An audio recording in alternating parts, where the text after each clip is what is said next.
order the meeting of the Stony Brook Community Development District. This is Tuesday, September 22nd, 2020. The time now is 9 a.m. We'll let the record reflect that all supervisors are present at roll call. Ms. Chairman. Yes, after we have public comments, I do have one from a gentleman that could not make the meeting, so I did get a letter from him, so I'm going to read that as part of a resident's comment. This is from Joe Micah. Dear CDD board members and fellow Stony Brook residents, respecting the work performed by our elected CDD board members, I attempted to participate in last month's virtual CDD meeting. Unfortunately, the video was less than desirable and the sound even worse. However, perhaps not being able to see or hear the meeting worked in my favor. Certain portions of the meeting were far from professional, both from the audience as well as selected board members. Personal attacks accomplished nothing and create only hard feelings. The ongoing discussions both prior to and during the meeting regarding the golf league, in my opinion, were confusing, frustrating, and extremely disappointing. Utilizing a business focus of growing the business and avoiding personal relationships, the debates as to using particular software or winning through the Pro Shop credit should have been easily resolved. Instead, in my opinion, the meeting ended with a business decision and taking the matter quite personally. The meeting was followed by an opinionated email asking for a vote, with one option being to take Stony Brook residents, golfers, and other Saturday golfers elsewhere. Shortly thereafter, a further email received announcing that the vote results will move the Saturday golfers to another course. This was followed by an email announcing the formation of a new Saturday league. To me, the net result of these actions caused by failure of educated and experienced business-savvy individuals to reach an acceptable agreement is unbelievable and unacceptable. The net result now is that Saturday golfers become the losers, regardless of the past great times together enjoying golf, friendship, and camaraderie, and looking forward to further enhancements. Golfers now are faced with making a personal decision that most likely will result in the division of the Saturday league. This is truly unfortunate.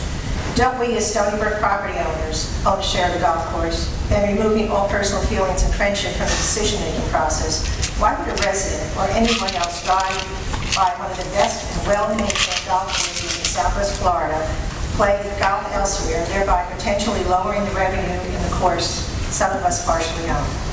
It is too late to ask those directly involved to put aside personalities, meet and resolve all differences strictly based on growing the Stony Brook golf course business and making golf experience even more enjoyable. If not as part of our owner of a great golf course, my decision is pretty simple. Totally excluding personal friendships are my personal thoughts, opinions, and suggestions. Let's focus on golf and together implementing even further actions that will continue to enhance the golfing experience and help increase the revenue and profitability of our Stony Brook golf course. Please also note, shortly after the meeting, I wrote the president of our CDD and HOA asking him to split investments to upgrade the necessary equipment to make the valuable virtual meetings more worthwhile. Hopefully actions have been taken. With utmost regards, Joe Micah.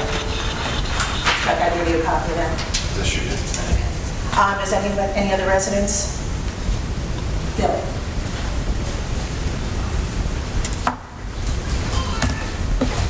Just as a side note, I think a lot of the Zoom issues is just bandwidth. Yeah.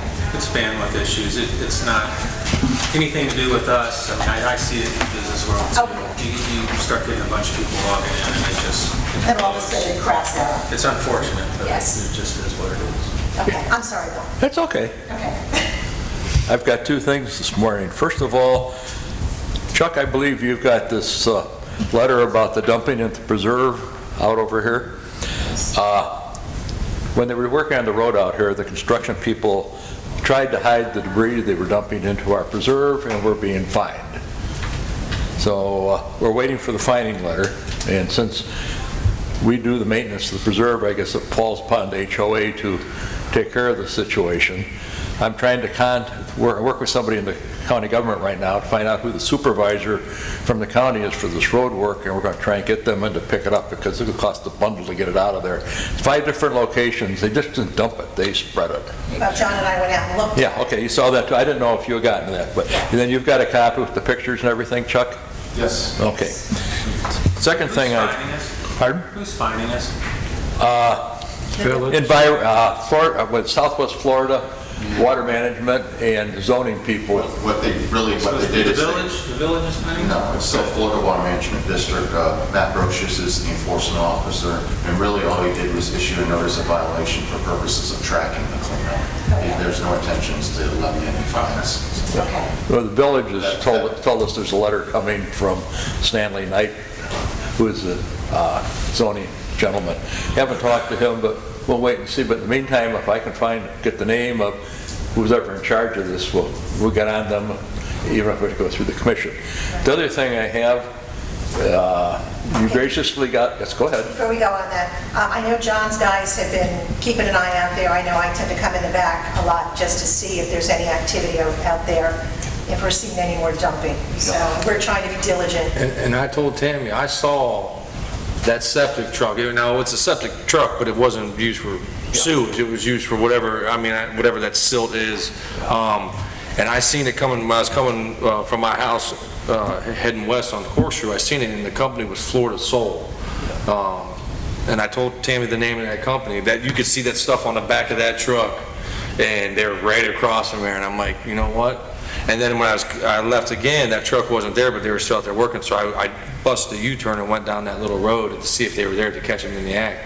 But I know very well that it was that truck. Yeah. You can see that stuff, it's like a silt, a real fine silt, Yeah. almost like the stuff they use in fracking almost, but. Yeah. So we're keeping an eye out, I mean, as I would hope you guys would as well. Yeah, we're trying to do the same thing, but I don't think we should have to pay for their laziness, so that's why I'm going to work. If I don't get the name of that, then I'll contact the county commission.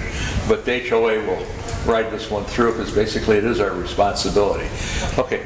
How that came about was it was an email to the CDD from the village. Yeah.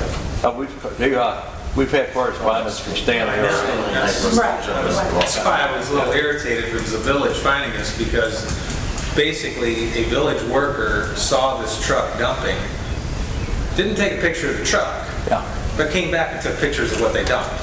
So we have no idea who did it. Yeah. It's like, you saw the truck, could you take a From picture? what John said, we're pretty sure, but I think we can twist a few arms and get it done. But at least it's not a big unsightly mess, because it's sort of flat looking. But Right, at least it's we'll not stay on Yeah, top of right, it. and thank God it's not sewage, that's a whole nother. Yeah.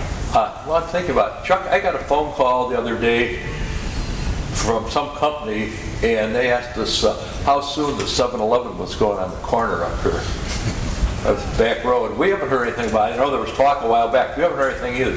Just so you're aware of it, somebody's talking about on the corner of our back gate road and Horseshoe putting 7-Eleven. That'd be a nightmare, as far as traffic. Oh, Yeah, I heard this a couple of years ago. They saw the traffic sort of got poo-pooed, but it's out there now, so it's something, I'll keep hers. it'll be interesting with the road construction, if they'll even allow some other construction at this point in Well, time. maybe, when they're putting the curbs down out there, if we see a driveway, we know something's happening. Yeah. Okay, the second item I've got, last week, your last meeting, Lloyd and I brought up the agreement between the CDD and HOA. We did approve it at our last board meeting.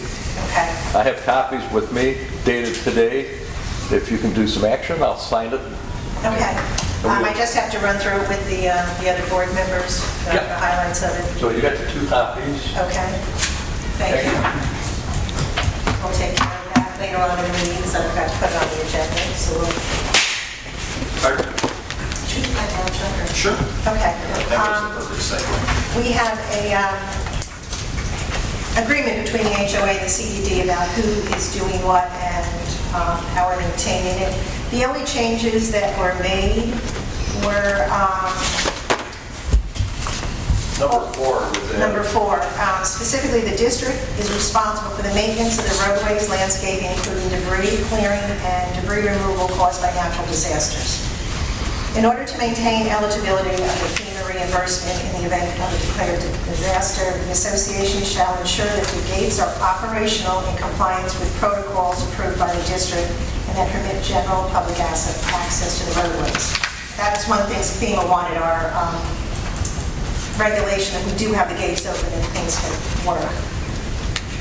Number 7 was the CDD and association shall each procure at its expense at all times include the other as the additional named insured, comprehensive liability insurance policies to cover operational and maintenance responsibilities set forth in the agreement. Comprehensive liability insurance shall be the amounts determined by the district manager, the association, consideration of $10 for the receipt of sufficiency, which is accepted through the signing of this document. Shall hold harmless, defend, and indemnify district, its agents, employees from all claims, suits, and other actions, whether for negligence or otherwise, including claims for attorney fees and all costs of litigation and judgments of any description arising from the incidental to the performance. Oh, I'm sorry, that's okay. Sorry, Tony, turned it off. Very pleasant. Yes, it is. I'm soothing. I almost forgot to hear it.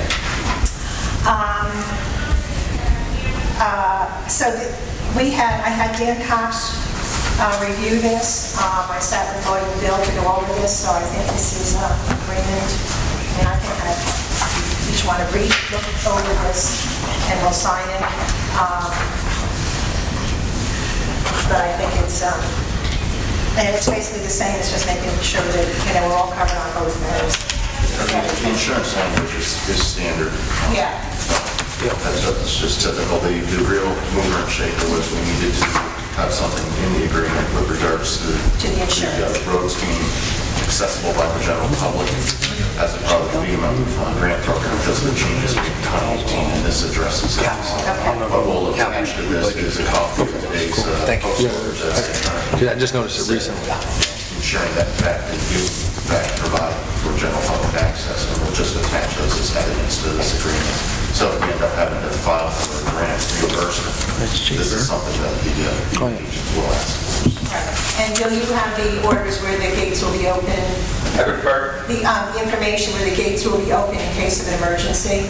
Remember you were going to get that, so we just need to attach that to that. Yeah, you can just provide a copy of your post orders. I know you said you had a whole book of it. I left a copy in the office for you. Oh, I Then didn't we'll get grab that. it on the way I out. gave you the preamble to the first 10 pages of the plan, and the last page says that after an incident, headless construction people, blah, blah, blah, which would cover the FEMA coming in. Okay, Chuck, I'll get that. If you've got a mailbox in there, it's sitting in there. Okay. Is there a reason it's only for 5 years? Again, it's pretty standard. I'm just curious. Yeah. I mean, either party can get out of it with notice as well, and the intention is that it will just continue to roll. That was derived from a 1999 agreement signed back when we were all young. You put a term on it. 5 years is something I've typically seen. And then every 5 years, we can just Just an auto renewal. Do I have a motion to accept this agreement with the HOA? I'll make a motion to accept. I'll second it. All those in favor? Opposed? Just a second, just Dan said it was good? Dan said it was good. Yeah, I had it. Dan was the one that rewrote some of that stuff for us. so. All right.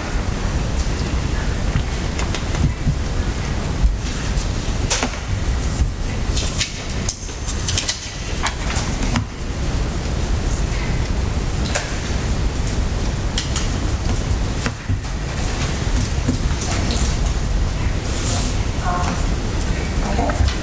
I didn't need to sign, Bill, I didn't need to sign that. So, Golf course superintendent, John, you're up. Thank you.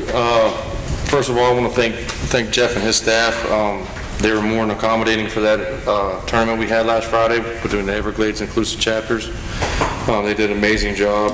It was awesome. I think it turned out great. I didn't hear any issues from anybody. Everybody was very happy with it.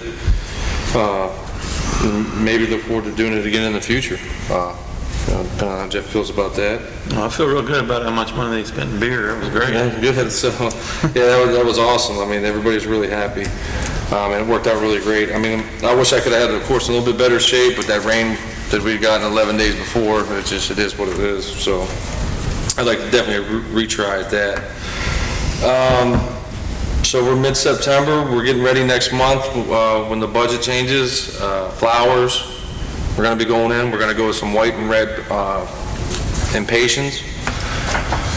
We also got mulch install, pine straw install, both on the golf course and the common grounds. We were scheduled for a pre-emergent on the golf course last Monday, but because of the rain, it got pushed back till next Wednesday. We are currently putting a pre-emergent out right now on the common grounds as we speak. That'll probably be today, tomorrow, maybe Thursday. We're in the process of clearing out the palmettos on 13 right now that we do every 2 years. Well, we decided on the left and right sides. We're doing that right now. There's going to be some sod replacement here as soon as the budget changes in October. We're measuring out some areas now for a little bit of sod replacement on the golf course, like behind 3T, and a little bit of stuff up at the range, a couple of smaller areas. And also on the common ground as well, there's going to be some sod replacement. Along with plant replacement, I'm going to go around and do a comprehensive plant replacement list, put it all together, see how big it is, and if it's not too much big of a apple or bite to take, then we'll try to do it, phase it out in a few weeks. If it's really big, then we'll spread it out over, course of 6 months maybe. What else? This week we got the AJGA turning. We're looking forward to that, especially with no rain in sight, except maybe towards the latter end of the week. We're working with them. We met with them yesterday, the representatives for the AJGA, and went over some things, and should be a good tournament. I'm looking forward to it. I'm looking forward to watching some of these young kids play. And then also we have a little get-together on Thursday down at the maintenance. It's our end-of-the-year airification party we do. We're going to have some wings and stuff, so if any of you guys, board members, want to come down, and any of your staff wants to come down, and have some wings, it'll be around noon. That's Thursday at noon. You're more than welcome.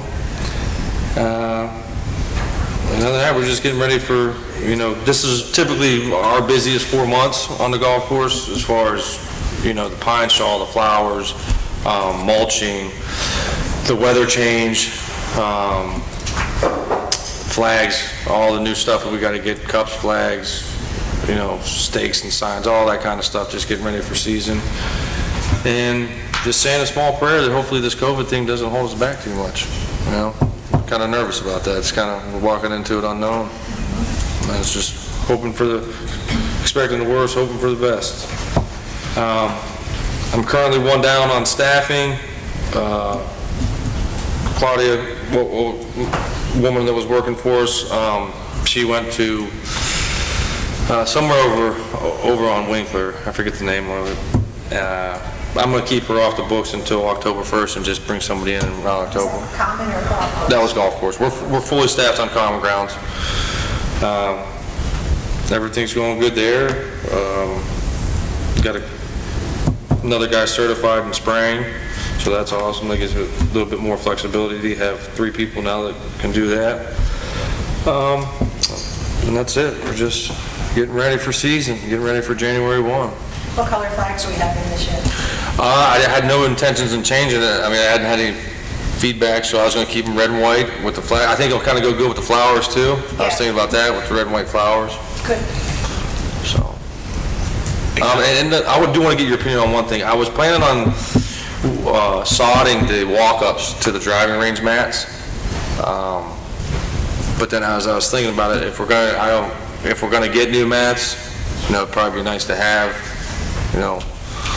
like this nice presentation. But I was just thinking about just having sod. It's kind of troublesome when we get heavy rains, the way the back of the mats is, the pavers, it all runs off to the back by design. And it just tends to wash out the soil, and we could mound it up, but I think it would look kind of silly, having a crown like that. So, I mean, there was no hurry. It's something that can be done at any time, but I was just thinking about just sodding it. I mean, it looks nice with the flowers, but I saw them last week filling in the sand because the rain washed it all away. Right. And if it's going to be less maintenance, maybe we can get some potted flowers to put around. On the corners? On the corners. That'd be a great something like idea. that. Something like up at the doorway, Right, walkway because to we the pro still have shop. color, but it'll be less maintenance in the long run, so. That's a good idea, yeah. See, a woman's touch. That's why I'm here. Where do we stand on the mats? Well, I mean, this all depends on our cash position, you know. Right. It's about 30,000 all in to redo them, and we need to do it. It's just, when do we pull the trigger? What month do you want to pull the trigger and go from there? If we do them, how long of a payout to pay them? Do they want it immediately, or is They it? want half up front and then half at the completion. Okay. How long I mean, does that it take to complete the project? could take a while, because we do it. Okay. Yeah, so you see what I'm saying? Okay, well, let's see what the cash position is over the next couple of weeks, and And I was thinking about that, maybe even wait till the end of October, because I believe, isn't that when we get the Canadian roughly in October, is that November? That we may or may not be getting, right, that's probably not gonna happen. See what that does, no, I mean, we're not gonna get, but where we sit at after not having them. Right. You know, and Yeah, we'll know by November 10th if, you know, if it's hurting us, the Canadians didn't come, or, I mean, I thought we'd get a little slower this month, but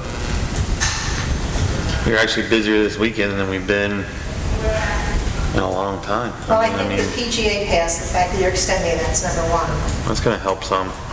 And the other thing is, with all these new communities, I think we're going to be okay. I'm being optimistic. Your mouth to God's ears. Let's hope so. I mean, Well, the situation really hasn't really changed that much. There's really nothing for people to do other than play golf. And so I don't see it changing anytime soon, to tell you the truth. And there's a lot of courses still that will not let outsiders on. So- And that's why we're having a junior tournament here, because the private courses didn't want them. so the only thing that worries me is the Canadians. I mean, there were 350 cases of COVID in Canada last week. There were 33,000 in America. So I know the Canadians aren't anxious To jump back in. to jump, and open the border. But that being said, Canadian snowbirds don't want to stay up there when it's snowing and cold, and it's already getting cold up there. Not cool. Ben unfortunately lost his uncle and was up there for a funeral last week, and he told me it was in the 50s every morning. So it's the middle of September, so before you know it, it'll be cold. I don't know what's going to happen. I would hope that they would offer the 6-month Canadians the thing where you can come and, take the risk, I guess. And, in 6 months it'll be better. It's gotten better. I mean, the COVID cases have gone down. I mean, that's why we took the styrofoam out of the golf cups, because we saw a 10-day decrease, like we said we wanted to do. We've been under 5% now for over 2 weeks, so, in Florida. Yeah, and we didn't have a big jump up after Labor Day, which was a lot of people were predicting. So those are all good signs. And a lot of people feel like after November 4th, it's all going to go away anyway, so who knows? Hey, John, I wanted to ask, I know you sprayed the rough a while ago to kill all that weeds and stuff. Now, those areas that are dead now, they'll just grow back on. yeah, Or- so what we do is like once a month, and we're running low on it now, but once a month we take some quick release nitrogen in liquid form and we spray over them, and it pushes it and it'll make it come back. I mean, I had one area on 15 by the green, it was bare. Just bare, and I'm like, we might have to sod this one. Yeah. But we went over 2-3 times already, and it's already 70% covered.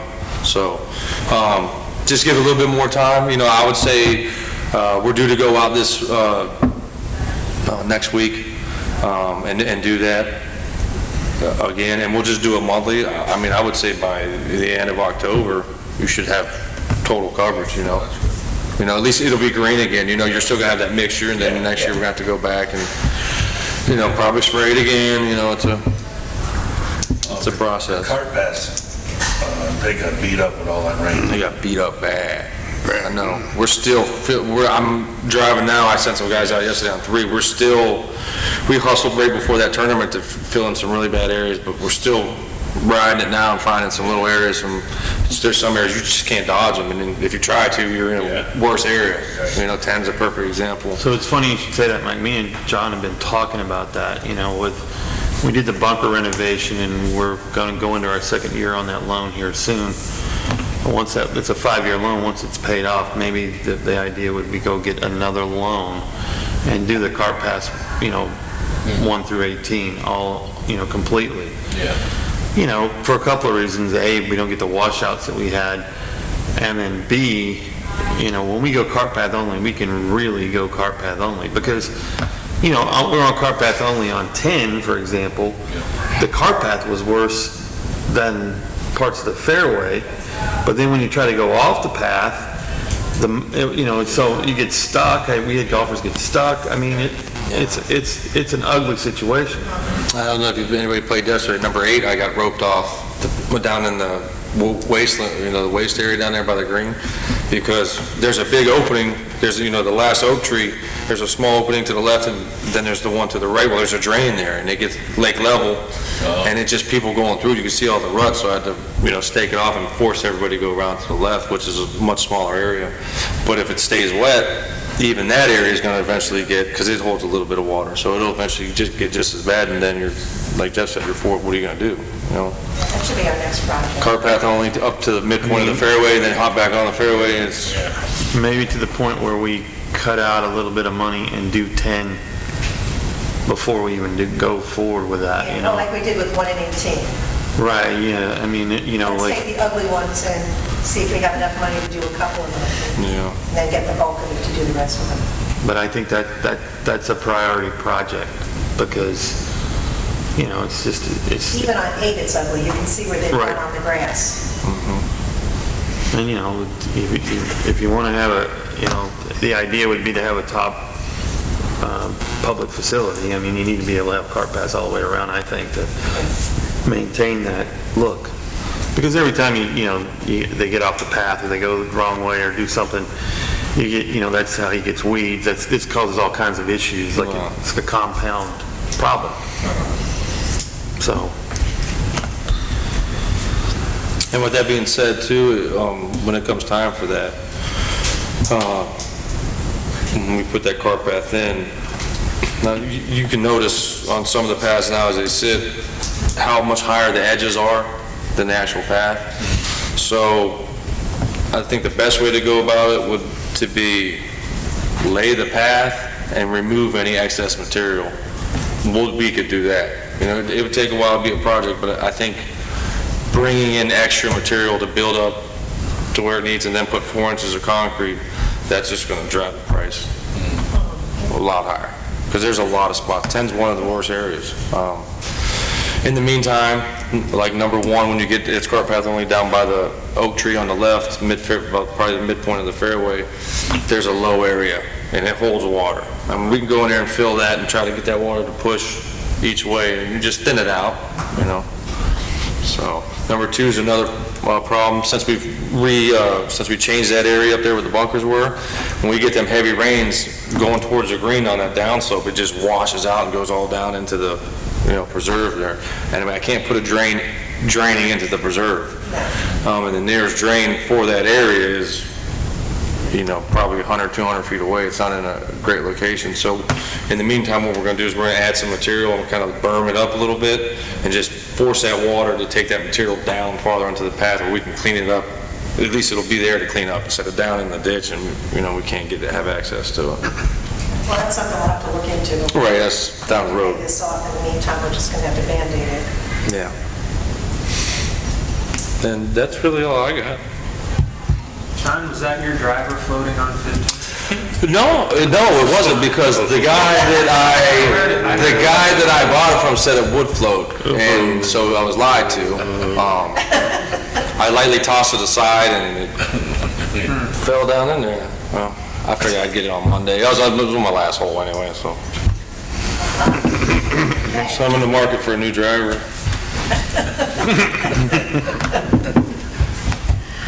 Good day. Okay. Jeff? Well, I mean, once again, this month, we're at historic levels for rounds and revenue for the summer. September has historically always been the slowest month, and we're already at budget, or actually $2,000 above budget as of the 21st of September. Rounds,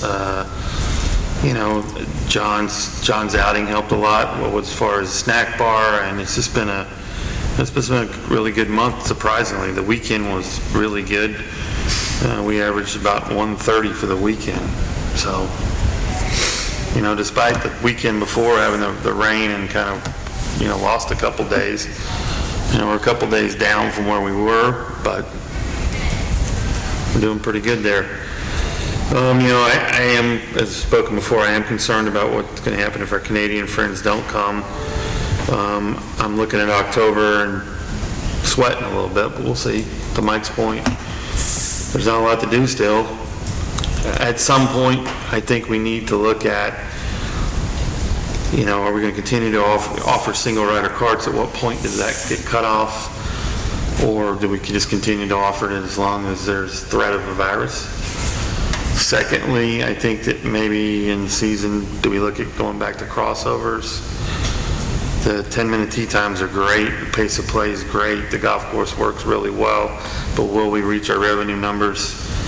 Every day has to be perfect, and has to be really good for us to get there. We figured with 9-minute tee times off one tee is how we figured the revenue that we're going to get. But it would be nice if we could go back to crossover and get that a little bit more. Why wouldn't we? Well, because of the virus. The whole thing was like that, to have congregations of larger than X amount of people, 10 or more. And if you put out 2 tee times in a row, back to back, that's 8 people right there coming in for the same time, plus additional people that might be there as well.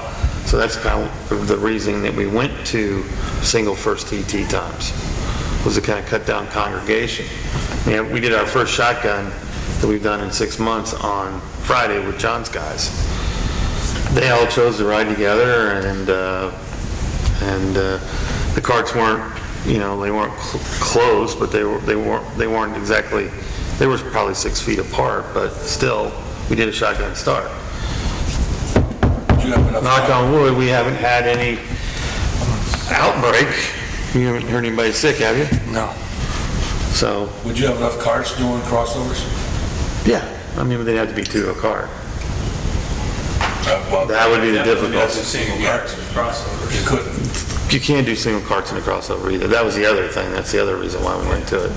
So you get the congregation issue, and you also have the ability, can you do single carts? Some of the clubs are going with the plexiglass centers. It's a $7,000 investment, and time to get it, who knows? Plus, I heard they're not very comfortable to ride in. There's no air circulation moving in the cart. I guess it's a good thing, but I think I'll go back to my attitude's been towards the golf course in general. You're coming here to play golf, you are taking an inherent risk by even coming out and deciding to play golf. I think we certainly accommodated and gone out of the way further than we really had to. It wasn't dictated to us that we could go single carts. Right. So, as far as crossovers and the revenue it brings, I think we have to stick on that. If we see some massive spike, then, that might even jeopardize the whole operation. Crossovers is a moot point, but my attitude, at least, is I think we should move forward with the idea of implementing crossovers, just as we have in the past. It's interesting when you see 2 people show up in the same car, and then they want to sell the carts. So, And that's there are some people that truly have health issues, and I get that. And there's one woman that we played with that really has health issues, and I think maybe we can make an exception. But I don't see why we can't. Let's see how. so let's try this. Why don't we stay on our current tee time structure? Oh, yeah, I'm not talking now, But January 1st, we look at going back to crossovers, or sooner. or sooner. Let's see what happens after November. Okay. And I know we did this for the tournament. The fact that everybody was riding two to a cart, we let everybody have the option. If you want to ride in a single cart, if you have an underlying health issue, by all means, please take a single cart. I mean, I don't know, I kind of feel like you have to leave that option out there for people, or you risk losing revenue. I mean, you can tell them, no, that's the way we're going to be. If you don't like it, don't play. But like I said, I mean, people have underlying health issues, and, you know, especially a stranger, you know, if you're getting paired up with a complete stranger. You know, we have to look at that, but Right. I know some people won't go to another course because they've never allowed single carts. Oh, wow, said it. You know, it's, So, you know, I think we need the option open, but I think we have to, let's look at it, you know, and see how people feel over the next month and say, you know, do you want to ride with, you know, your guest, you know, and try and push that, and then, let's see, by November or December, let's try and get back to it. We are offering that now, right? Oh, yeah. Is there many takers For single carts? for the pair up? Couples. That's it. Yeah. Most people like the single cart because they play no, faster. Yeah, I think now It's more, it's more of a convenience, and I Yes. kind of like this, Yeah. as opposed to, I'm afraid I'm going to. Yeah. yes. Yes. So, you know, I like it too. I like driving a single car, but, you know, it is what it is. Well, let's look at it over the next month, see if we can kind of push people to the same cart, and see what happens after November. Okay. it's going to be interesting to see the flu season intermingle with this, and like, you're going to see people with the flu and be like, man, what is that? You got COVID, or, you know? Yeah. It's going to be, in 2020 is when you want to just wipe off. Oh, you ain't lying. The PGA Pass, we talked at the last meeting about doing the group rate with the PGA Pass and doing $99 January through March. I went forward with that. The PGA is going to send out an email as we are one of the clubs